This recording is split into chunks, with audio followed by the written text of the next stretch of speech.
Hi, Brian. I've got a story to share that's been passed down in my family for generations. It's from my great-great-grandfather, Jedediah Turner, who was a fur trapper in the Pacific Northwest in the late 1800s. He wrote about this in his journal, and it's as clear as day to anyone who's read it that something happened to him out there. Whether you believe it or not, it's up to you. But here's what he wrote. He was trapping in Oregon, deep in the wilderness where few people dared to go back then. He'd been out there for weeks, alone, setting traps and collecting furs. In early October, he made camp near a creek that looked promising. The first thing he noticed was how quiet it was. Normally, there'd be the sounds of birds, insects, or small animals, but this place was dead silent. He wrote that it gave him an uneasy feeling, but he brushed it off and set his traps. The next morning, 2 of his traps were gone. Not just empty, gone, like they'd never been there in the first place. The 3rd trap was destroyed, snapped in half like a twig. He thought it might have been a bear at first, but then he found the tracks. They were huge, bigger than any bear he'd ever seen, and they weren't shaped like bear tracks. They looked like human footprints, only twice the size of a normal man's foot. He stayed another night, but he couldn't shake the feeling that something was watching him. That night, he saw it. He wrote that it came into the clearing where he'd set up camp. It was huge, taller than any man he'd ever seen, and covered in dark hair. Its eyes reflected the light of his fire, and for a moment, it just stood there, staring at him. He didn't know if it was going to attack or leave him alone, but eventually, it turned and disappeared back into the trees. He stayed awake all night after that, listening to every little sound. The next morning, he packed up and left. He abandoned the rest of his traps and the furs he'd already collected, things that meant money and survival to him. But he didn't care. He never went back to that part of Oregon again. That's the story, straight from his journal. My family has always believed him because Jedediah wasn't the kind of man to make up tall tales. He was practical, no nonsense. And the idea of him being scared enough to leave his work behind speaks volumes. Anyway, I thought you'd appreciate it. Thanks for doing what you do. Best, Mark T. Hi, Brian. I've been listening to your podcast for a while now, and I finally decided to share my story. This happened when I was 16, back in 1955, in a small mining town in West Virginia. It was a summer night, and my best friend Brad and I decided to go camping in the woods. We'd heard stories from an old drunk in town about a wild man living out there, and we thought it would be fun to go see if we could find it. We told our parents we were going to camp by the creek, packed up some snacks and a flashlight, and set out in the late afternoon. The woods were our playground back then. We knew every trail, every clearing, every hidden spot where we could fish or just hang out. But this time we went farther than usual, into a part of the forest we didn't visit much. It was quiet that night. Too quiet. Usually, you'd hear crickets, frogs, or the occasional owl, but there was nothing. Just this heavy, suffocating silence. We built a small fire and sat around it, trying to laugh and tell jokes, but we were both on edge. Sometime after midnight, we heard it. It started as a low growl, coming from somewhere in the trees. Then we heard movement. Heavy footsteps, slow and deliberate, like something big was circling our camp. We grabbed the flashlight and shined it into the darkness. That's when we saw it. It was huge, taller than any man I'd ever seen, and covered in dark hair. It stood on 2 legs like a person, but it wasn't human. Its face was broad and flat, with glowing eyes that caught the light from our fire. It stood there for what felt like an eternity, just staring at us. We didn't say a word. We just grabbed our stuff and ran. I don't think I've ever run so fast in my life. I could hear it crashing through the trees behind us, but it didn't follow us all the way out. When we finally made it back to town, we didn't tell anyone what had happened. I never went back to those woods. Brad and I drifted apart after that summer, but I'll always remember what we saw. Thanks for letting me share. Keep up the great work. Tom R. Hi, Brian. I've been an avid listener of your podcast for a couple of years now, and I've heard countless stories that made me think, wow, that's incredible. but I never imagined I'd have one of my own to share. My name is Jake, and I've been living and hunting in Alaska for most of my life. I'm 45 now, and the experience I'm about to share happened just a few winters ago, in December 2022. I've hesitated to tell anyone about this, partly because I wasn't sure anyone would believe me, and partly because I'm still trying to wrap my head around it myself. But after much thought, I decided it's time to share my story. Maybe it'll help me make sense of it, or at least let others know that some legends might just be real. Every year, I take a solo hunting trip into the Alaskan backcountry. It's a tradition I started in my 20s, a way to disconnect from the hustle and bustle of life and reconnect with nature. I usually go for about a week, tracking game, camping under the stars, and enjoying the solitude. My friends and family think I'm a bit crazy for doing it alone, but I've always felt comfortable out there. In December 2022, I planned my trip a bit later than usual. Work had been hectic, and I was looking forward to some peace and quiet before the holidays. I packed my gear, my reliable Winchester rifle, a sturdy tent, enough provisions for 10 days. I always pack extra just in case, and all the essentials for surviving in the harsh Alaskan winter. I chose a new area to explore this time, a remote region near the foothills of the Brooks Range. It's a place not many people venture to, especially that time of year. The weather can be unpredictable, and the terrain is rugged, but that's part of the allure for me. I set out early on a crisp Monday morning. The sky was clear, and the forecast promised stable weather for the next week. I drove as far as the old logging roads would take me, then parked my truck at a makeshift campsite known to a few locals. From there, it was all on foot. The first couple of days were uneventful, in a good way. I hiked through snow-covered forests, crossed frozen streams, and marveled at the untouched beauty around me. I spotted tracks of moose and caribou, and even glimpsed a pack of wolves in the distance. The nights were cold but manageable with a good fire and a warm sleeping bag. On the third day, I decided to push further north toward a valley I'd seen on the map. It was supposed to be a prime spot for game, and I was eager to see it for myself. As I made my way into the valley, I started noticing odd things. The first was the silence. Now, the wilderness can be quiet, but there's usually some sound. The wind in the trees, distant animal calls, the creaking of ice. But here, it was as if the whole area was holding its breath. Then I found the tracks. At first glance, I thought they might be bear tracks, but they were different, larger and with a different shape. They were elongated, with what looked like 5 toes, and sunk deep into the snow, indicating significant weight. I crouched down to get a better look, measuring them against my hand. They were nearly twice the size of my boot print. I felt a chill that had nothing to do with the cold air. Maybe it's just an old bear with deformed paws, I told myself, trying to shake off the unease. I pressed on, but I couldn't shake the feeling that I was being watched. Every so often I'd stop and listen, scanning the trees for any sign of movement. But there was nothing, just that eerie silence. By late afternoon, the sky started to change. Dark clouds were rolling in from the west, and I knew a storm was coming. I found a suitable spot to set up camp, a small clearing surrounded by dense spruce trees that would offer some protection from the wind. As I was pitching my tent, I heard a sound that made me stop in my tracks. It was a distant, low howl, not like a wolf or any other animal I'd heard before.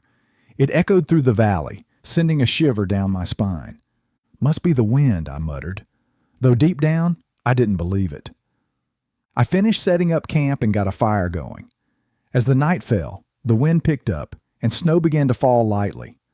I cooked some beans over the fire and tried to relax, but that uneasy feeling lingered. Around 9 p.m., I decided to turn in. I secured my food supplies, can't be too careful with bears around, and crawled into my tent. The sound of the wind and the gently falling snow usually lulled me to sleep, but that night, sleep wouldn't come. Sometime later, I can't be sure how long, I heard something outside. It was a soft, crunching sound, like footsteps in the snow. I held my breath, straining to listen. Crunch, crunch, crunch. They were slow, deliberate steps, getting closer to my tent. I reached for my rifle, keeping as quiet as possible. My heart was pounding so hard I was sure whatever was out there could hear it. Then everything went silent again. I waited, every muscle tense. Minutes passed, but there was nothing. I finally convinced myself it was just an animal passing by, a moose or maybe a caribou.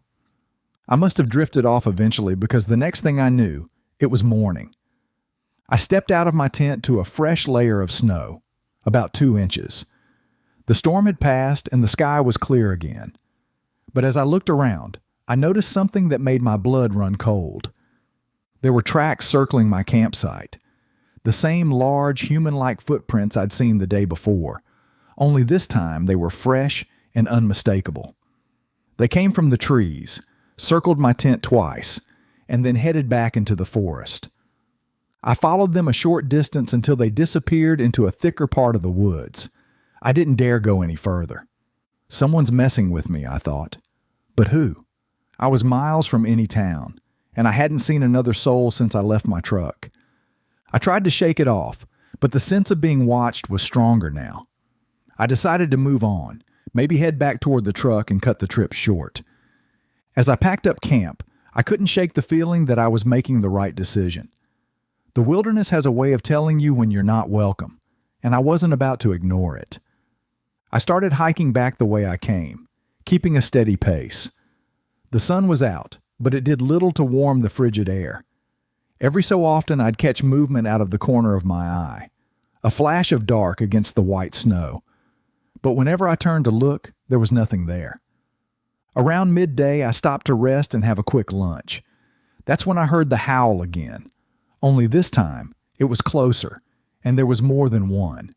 It sounded like 2, maybe 3 voices echoing through the trees. My instincts were screaming at me now. I decided to forgo any more stops and make a beeline for my truck. The daylight was fading as I entered a section of the forest that was denser than the rest. The trees here were older, their branches heavy with snow, creating an almost tunnel-like effect over the narrow path. That's when I saw it. About 50 yards ahead, standing in the middle of the path, was a figure. It was massive, easily 8 feet tall, maybe more. It was covered in dark, matted hair, and its arms hung low, almost to its knees. I stopped dead in my tracks, gripping my rifle tightly. My mind raced. Was it a bear standing on its hind legs? But no bear is that tall, and the shape was all wrong. Then it turned to look at me. Its face was a mix between human and ape, with deep-set eyes that seemed to pierce right through me. We stood there, staring at each other, neither of us moving. "Easy now," I whispered, not sure if I was talking to it or myself. Slowly, I began to back away, keeping my eyes on the creature. It tilted its head slightly, as if curious, then let out a low, guttural sound. Not quite a growl, but not friendly either. I took another step back, and that's when I heard movement behind me. A quick glance over my shoulder revealed 2 more figures emerging from the trees. I was surrounded. Panic surged through me. I knew I couldn't outrun them, especially in this terrain. My only option was to stand my ground. I raised my rifle, not aiming directly at them, but ready to defend myself if necessary. "Stay back," I shouted, my voice echoing in the silent forest. The 3 creatures didn't advance, but they didn't retreat either. They just stood there, watching me with those intense eyes. After what felt like an eternity, the one in front made a soft sound, almost like a huff, and turned to walk into the woods. The other 2 followed suit, disappearing silently among the trees. I didn't waste a second. As soon as they were out of sight, I started moving again. Faster this time, but careful not to make too much noise. With daylight fading, I knew I had to make it back to my truck before nightfall. The idea of being out here in the dark with those things around was terrifying. I pushed myself hard, my legs burning, lungs aching from the cold air. I kept looking over my shoulder, expecting to see them following me, but the path remained clear. Just when I thought I was making progress, I came across something that stopped me cold. A makeshift barrier of broken branches and logs piled across the path. It hadn't been there on my way in. Are they trying to block me, I thought, the hairs on the back of my neck standing up. I scrambled over the obstacle, cutting my hand on a jagged piece of wood in the process. The sting of the cold air on the fresh cut snapped me back into focus. Keep moving, I told myself. As I continued, I began noticing strange markings on the trees, deep scratches arranged in patterns, small structures made of sticks and bones hanging from branches. It was as if I was moving through some kind of territory marked by these creatures. I tried not to think about what the symbols meant, but the sense of urgency intensified. The sun was now a mere glow on the horizon, and shadows stretched long across the snow. I heard the howls again, this time from multiple directions. They were communicating, signaling to each other. The realization sent a jolt of fear through me. I broke into a run, my heavy backpack weighing me down. My breath came in gasps. At last, I saw the glint of metal through the trees. My truck was just ahead. Relief washed over me, but it was short-lived. Between me and the truck stood one of the creatures. It was the same one I'd seen earlier. I was sure of it. It stood there, almost as if waiting for me. I slowed my pace, not wanting to provoke it. My truck was only about 100 feet away. "Listen," I said aloud. "I don't want any trouble. I'm leaving." The creature remained still, watching me. I decided to take a wide berth, moving slowly to the side. As I did, the creature mirrored my movement, keeping the distance constant. My heart was pounding so hard it felt like it might burst. Then, in a sudden motion, it let out a loud whoop, a sound that echoed off the trees. From behind me, I heard responses. The others were closing in. Desperate, I made a split-second decision. I swung my rifle around and fired a shot into the air. The sound was deafening, ringing in my ears. The creature flinched, its eyes widening. Taking advantage of its momentary hesitation, I sprinted toward the truck. The adrenaline overrode any exhaustion I felt. I reached the truck, yanked the door open, and slammed it shut behind me. Fumbling with trembling hands, I started the engine. As I pulled away, I looked back to see the creature standing at the edge of the clearing, watching me leave. The drive back to town was a blur. My mind raced with what I'd just experienced. Part of me wondered if I'd imagined it, but the cut on my hand and the lingering fear told me it was all too real. When I reached town, I went straight home. I didn't tell anyone about what happened. Not that night, anyway. Over the next few days, I tried to make sense of it. I considered reporting it to the authorities, but what would I say? That I'd seen Bigfoot? They'd think I was crazy. I did some research, reading up on local legends and stories. Turns out there have been sightings of similar creatures in Alaska for decades. Some call them the hairy man or the eerie. I spoke to a friend of mine, Bill, who's part native Alaskan. I trusted him not to dismiss me outright. After I recounted my experience, he nodded thoughtfully. My grandfather used to tell stories about them, he said. Spirits of the forest, guardians. They don't like intruders. Do you believe it? I asked. He shrugged. I've never seen one, but that doesn't mean they're not out there. It's been several months now, and I still think about that encounter every day. I haven't been back to the wilderness since. The idea of going out there alone again fills me with a mix of fear and sadness. I always considered the wilderness my second home, a place where I felt at peace. Now, it's tainted by uncertainty. I'm sharing this story not to convince anyone of anything, but to get it off my chest. Maybe someone else has had a similar experience and will feel less alone knowing they're not the only one. Thanks for listening, Brian. Keep doing what you're doing. Your podcast gives people like me a place to share without judgment. Best regards, Jake M. I've been a listener of your podcast for a while, and I always enjoy hearing other people's encounters with Sasquatch.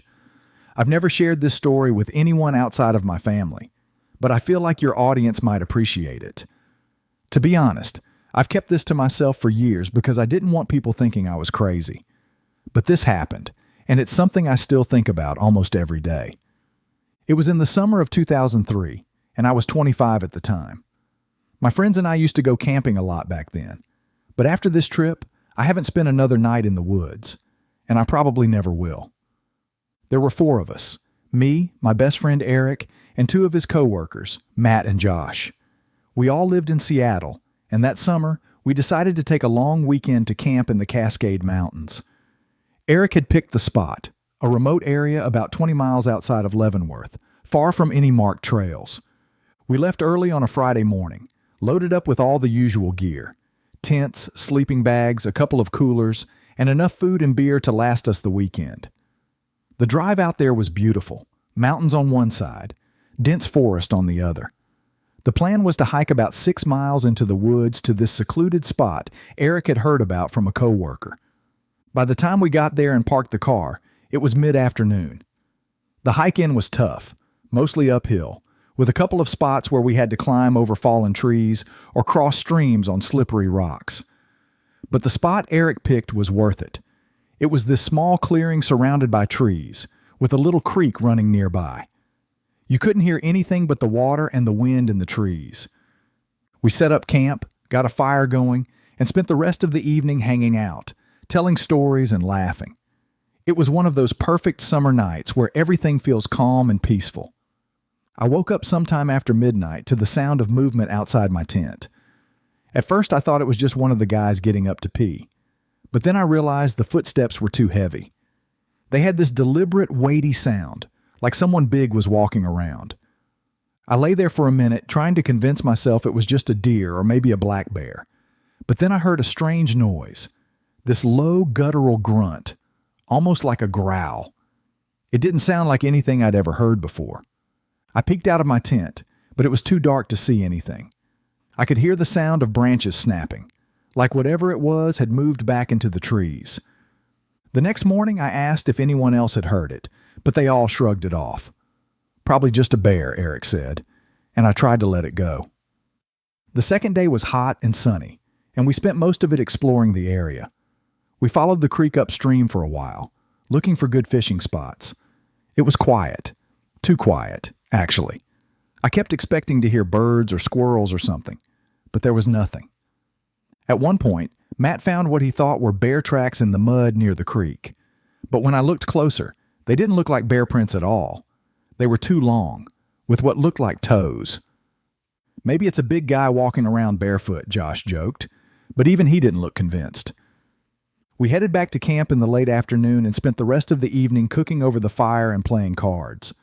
The weirdness from earlier was already starting to fade from my mind, until night came. That second night was when things got really creepy. I woke up again, sometime in the middle of the night. At first I thought it was the same thing as the night before, just some animal walking around. But this time, the sounds were louder and closer, like whatever it was had come right into the camp. Then I heard the breathing. It was deep and heavy, like something massive was standing just outside my tent. My heart was pounding so hard I thought it would burst out of my chest. I didn't dare move or make a sound. After what felt like an eternity, I heard it move away, heading toward the creek. I thought about waking the others, but I didn't want to scare them, or embarrass myself if it turned out to be nothing. The next morning, though, there was no denying that something had been there. When we got up, we found that the firewood we'd stacked up near the fire pit had been scattered all over the place. Some of the logs were tossed so far I couldn't imagine a person doing it, let alone an animal. Then we found the footprints. They were massive, and they had toes, just like the ones we'd seen by the creek. They led from the edge of the woods through the camp and down to the water. Eric tried to play it off. Probably just some guy messing with us, he said, but he didn't sound convinced. I could tell Matt and Josh were freaked out too, but none of us wanted to admit it. We just kept telling ourselves it was nothing and tried to enjoy the rest of the day. By the time the sun started to set that night, the mood had changed. None of us were laughing or joking anymore.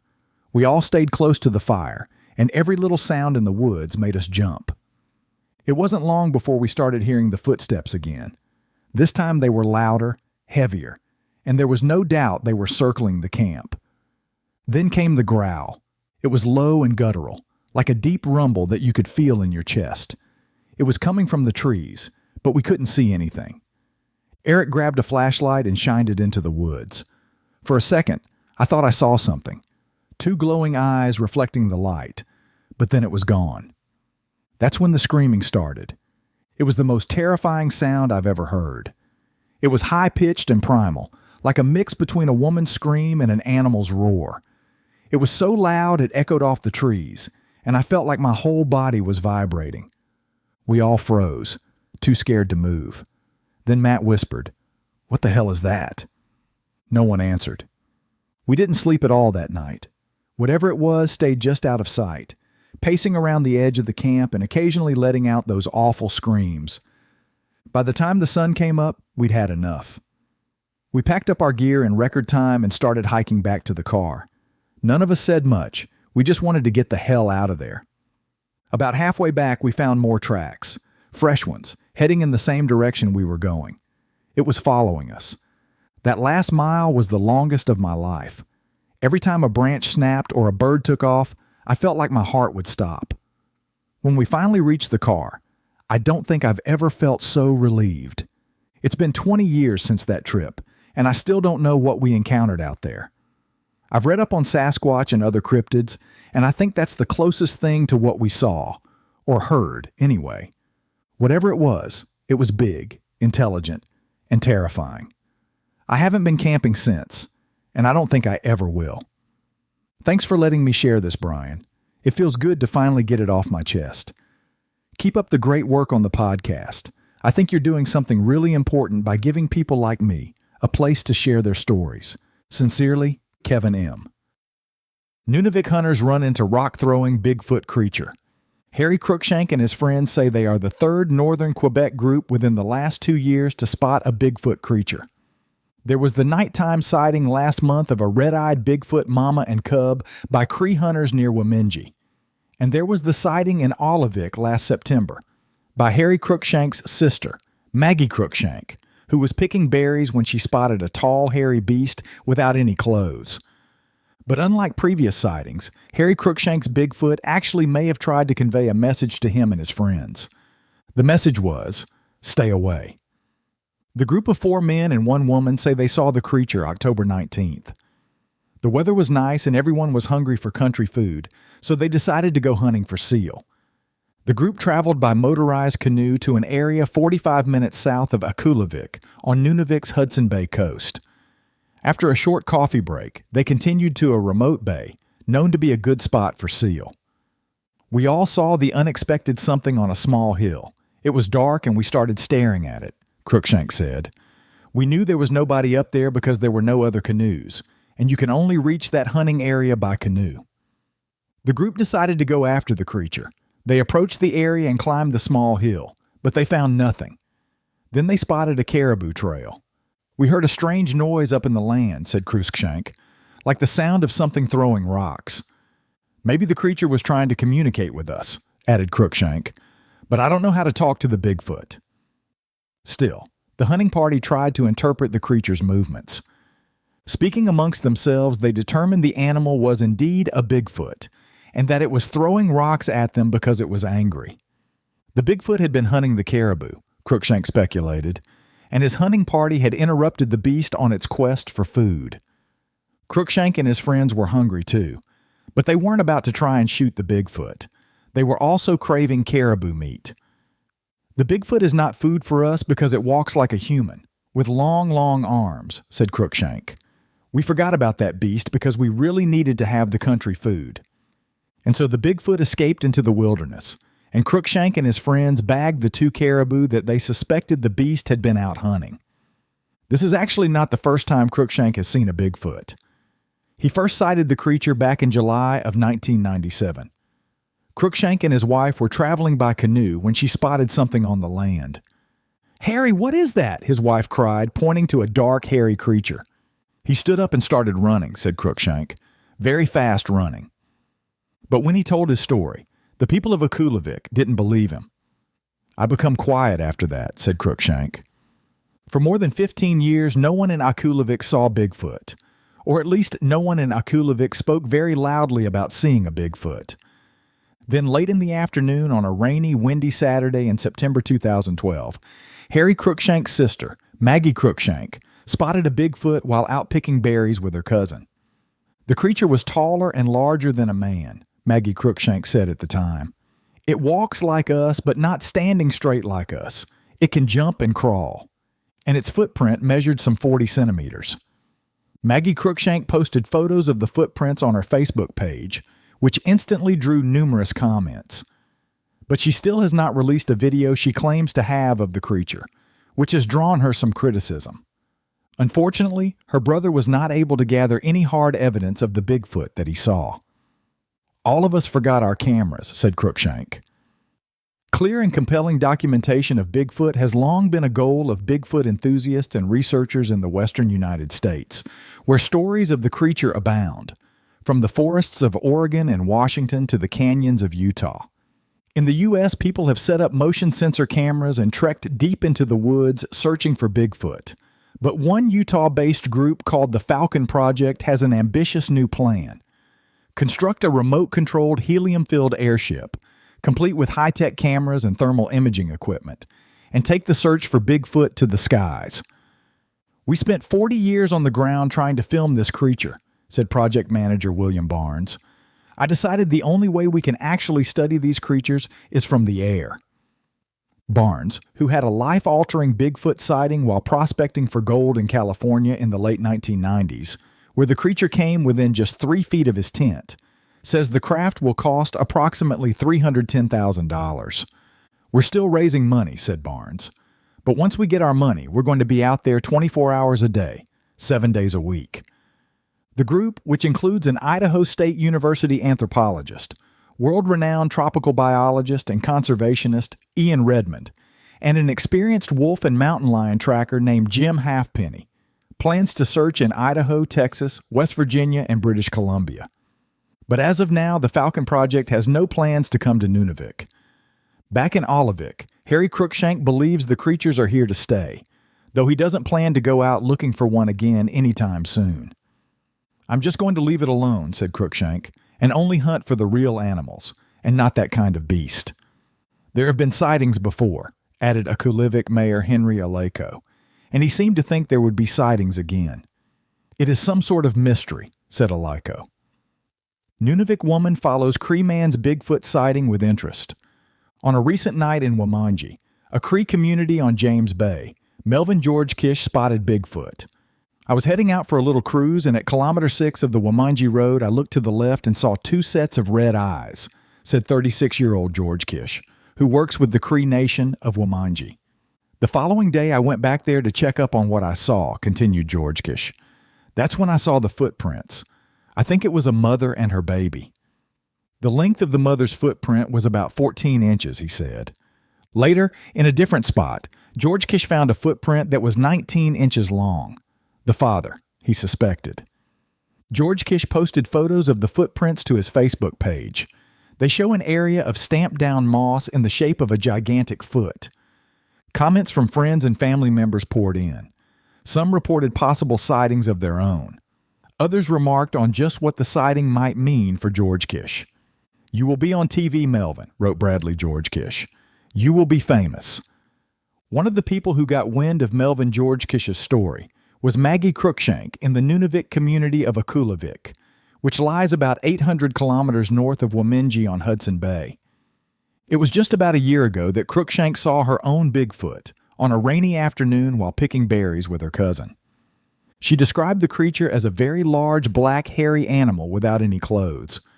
Even though almost a year has passed since her sighting, Cruikshank has been unable to stop thinking about the event. The same is true for other people in Akulivik. Bigfoot has been sighted a few more times since we saw it, said Cruikshank.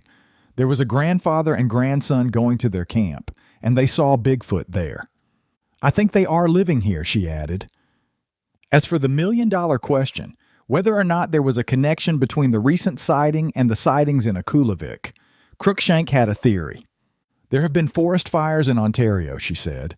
That is what I blame. I think they are running from the fire. George Kish agreed. We had a huge forest fire just south of Wamanji this year, he pointed out.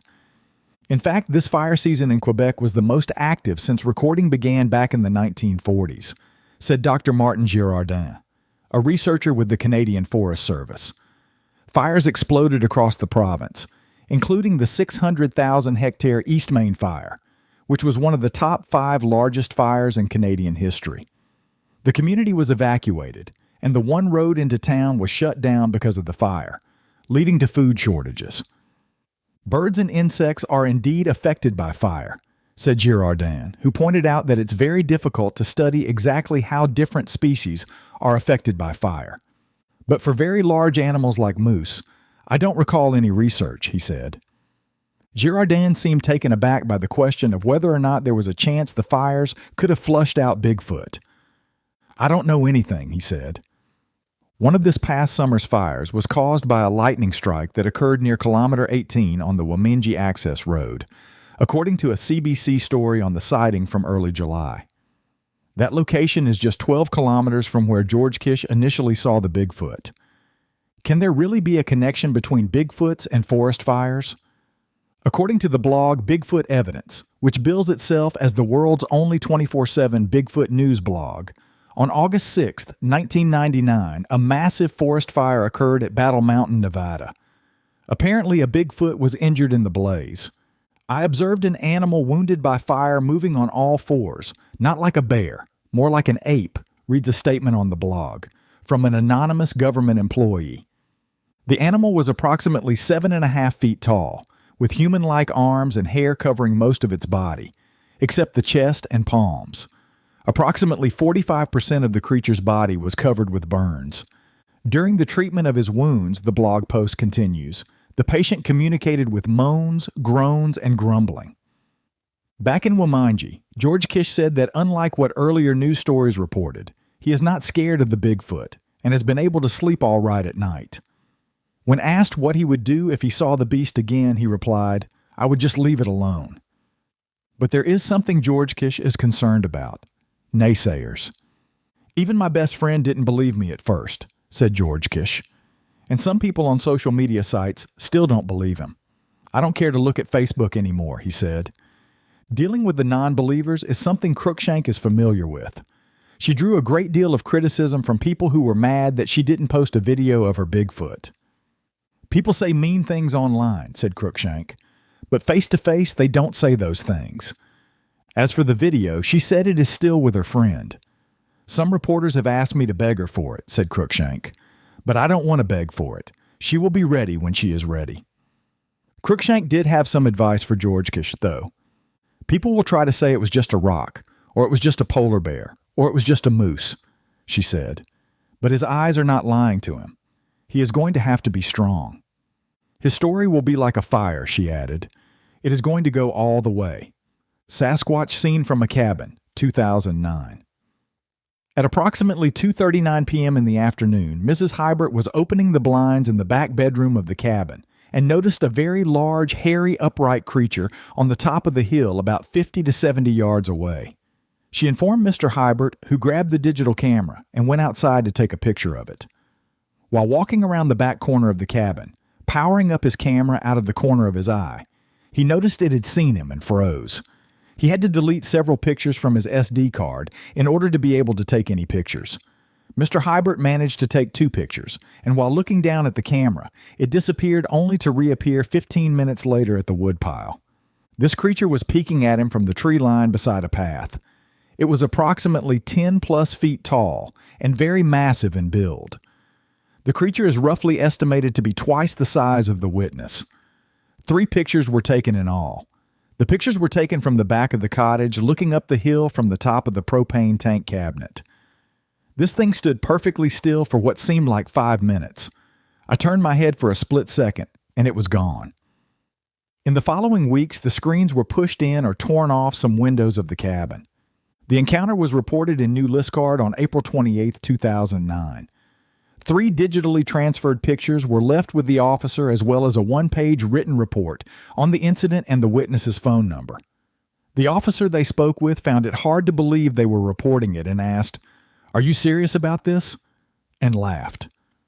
A game warden and several biologists attended the cabin and stayed several days investigating and taking pictures of the area. They stayed on after the witnesses left.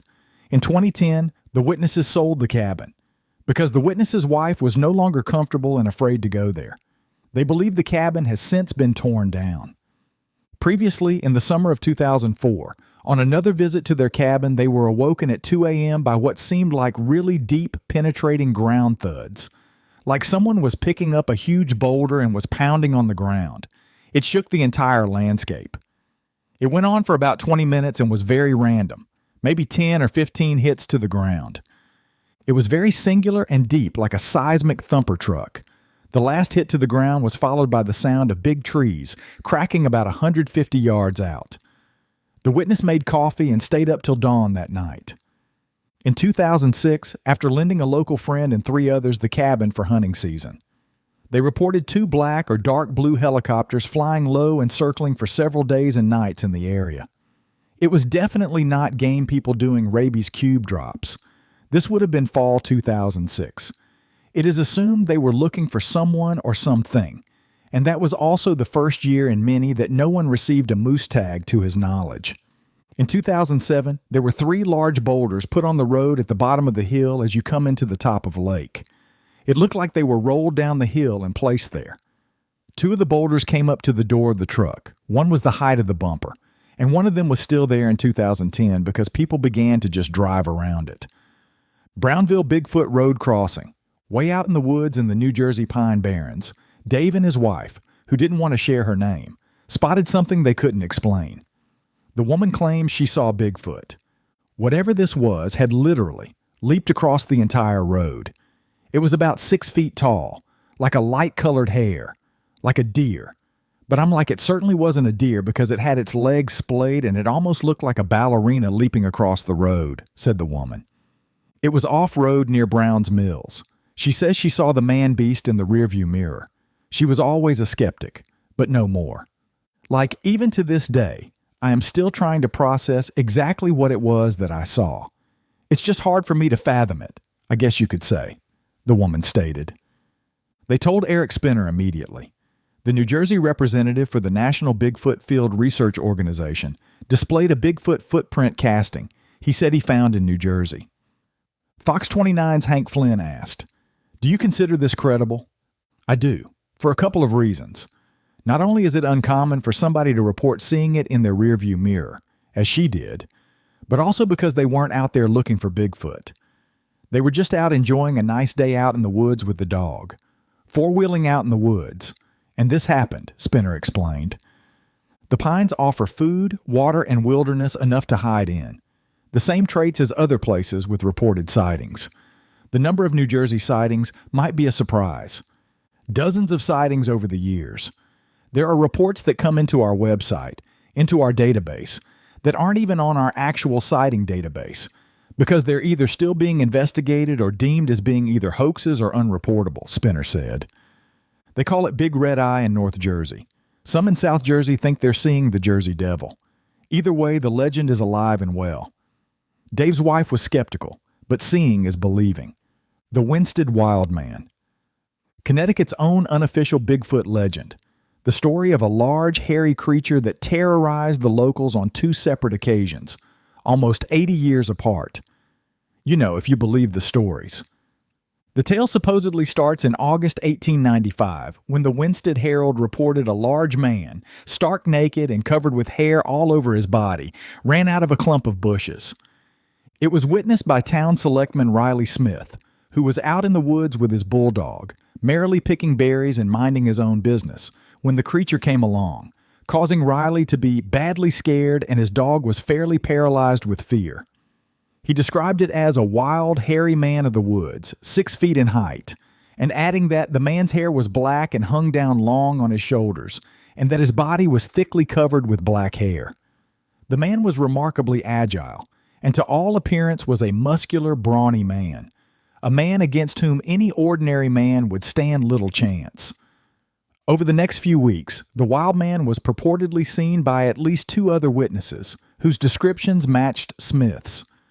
The Winsted Herald speculated that the wild man may have been Arthur Beckwith, an escaped mental patient from the nearby Litchfield Sanitarium. The sightings soon stopped as suddenly as they had started, and the Winsted wild man disappeared back into the woods and was forgotten about. For a while, anyway. Almost 8 decades later, the wild man reappeared. In late July 1972, the Hartford Courant reported that a strange man-like creature was observed by two young men on Winchester Road, near to Crystal Lake Reservoir. At a long distance near a barn, they saw a figure about 8 feet tall and covered with hair that walked upright and finally disappeared into the woods. When it was suggested that what they may have seen was a black bear, they replied that it was no bear. 2 years later, in September 1974, the wild man was seen again, this time by two couples who had been parked at night by Rug Brook Reservoir. They described to police being terrified by seeing a 6-foot, 300-pound creature covered with dark-colored hair in the moonlight, and had fled the area immediately. The police went back to search and were unable to find any tracks or evidence. Since then, there have been no other reports or accounts of the Winsted Wildman. So what did witnesses see, if anything? A bear? A Bigfoot? An escaped mental patient? Or was it all just a hoax? A nicely researched investigative piece by Brandon T. Biscaglia of the Hartford Skepticism Examiner shed a bit more light on the story. It suggested that the original report may have been fabricated or greatly embellished by Louis Timothy Stone, the editor of the Winsted Herald, in an order to create a sensation to help sell papers, a common practice at the time. Stone was known for creating fantastic stories or dramatically exaggerating actual ones, especially tales involving unusual creatures. The Winsted Wildman certainly fits the bill. The Examiner article also looks at the events from the 1970s, a decade where Bigfoot stories were at their apex, so to speak, and a time when the idea of a large, hairy, primate-like creatures hiding in the woods of North America was certainly in the national consciousness. It's easy to see how someone may have seen a black bear, which were just returning to the region, at night, and in their panic, might have mistaken it for the legendary Sasquatch. The power of suggestion, right? It's reminiscent of the Glaucus, which in all likelihood was a fisher cat, but was greatly exaggerated when the locals weren't used to seeing the then odd creature in the area.